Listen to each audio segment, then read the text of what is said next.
talk about the demand? Alright.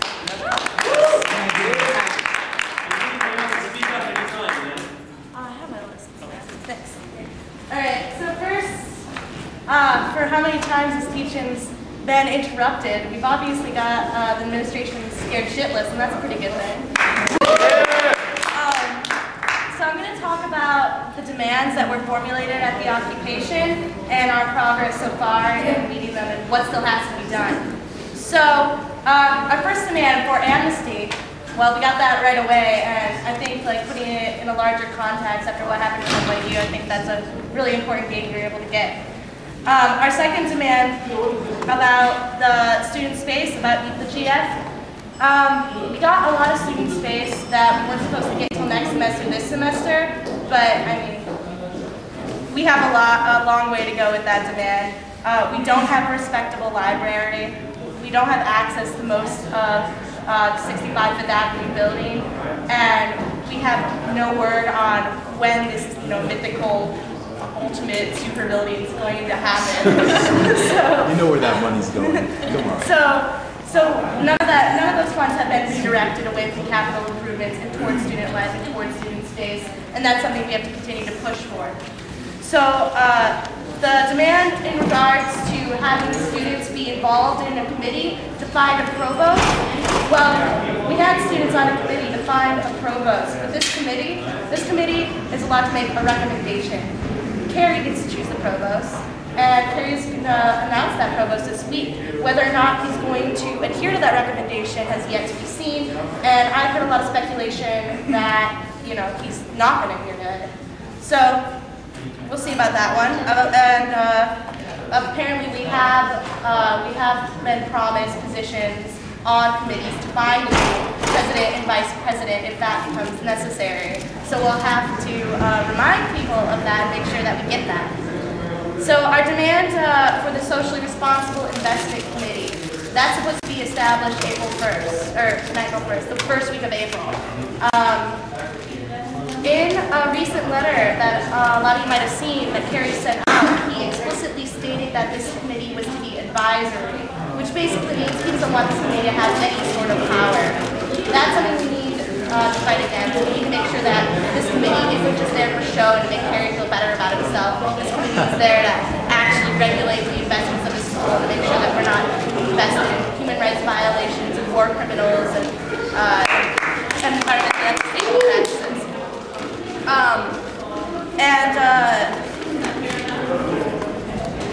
Can I say something real quick? Yeah, say it. I just want to let everybody know that just speaking a little bit on to what Jacob was saying before about the timeline of the new school. I've been involved with the new school in and out for quite some time, obviously touch and go since 2004.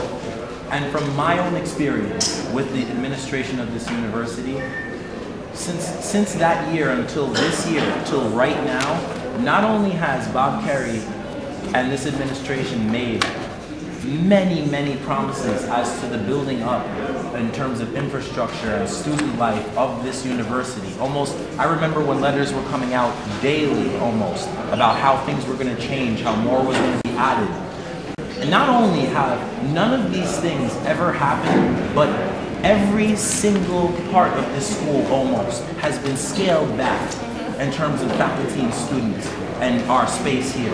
So if you think about that and you put that into perspective, that is lying. That is very, when you take somebody's money and you have people putting their whole family's money, everything they've got behind the school, this is why people should be sitting down here and hearing these things, because he's taking the money and he's scaled everything back.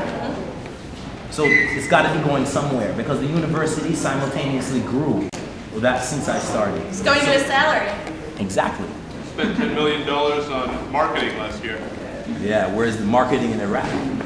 So, to continue along with the demands, one demand that got a little bit forgotten about was our demand for disclosure. Disclosure of investments, disclosure of the university's endowment. There's no reason why the new school shouldn't disclose that to us. We have every right to know what our money's invested in, and it's absolutely ridiculous that we haven't gotten that. And I don't know if you've heard, but the faculty passed a motion demanding that the administration disclose this. So I think that we're not going to be able to have an effective SRI committee without that information. And it's really important that we get that and that stay one of our most important demands. What's SRI? Socially responsible investment committee. So then our demand, one of the most important wins I think from the occupation was greater autonomy of the University Student Senate. Previously, they did not have the power to email the students. They now have that power. It's not much, but it's a big step up from what they had before. And a representative of the students has been recommended to be on the Board of Trustees. Our demand was for a voting member. Carrie agreed to recommend that a non-voting member be appointed. We need to get a voting member on that board because that's the board where all the decisions are made. And that's the board that we need to be pressuring for our most important demand, which is that Carrie resigns, Mirtha resigns, and that Robert Millard, the treasurer of the Board of Trustees, head of L3 Communications, resigns. Yeah.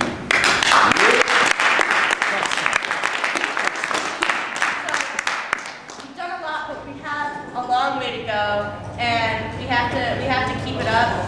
The media that's been coming out around this has humiliated Carrie, and I mean I'm impressed. except for the new school. Anyway,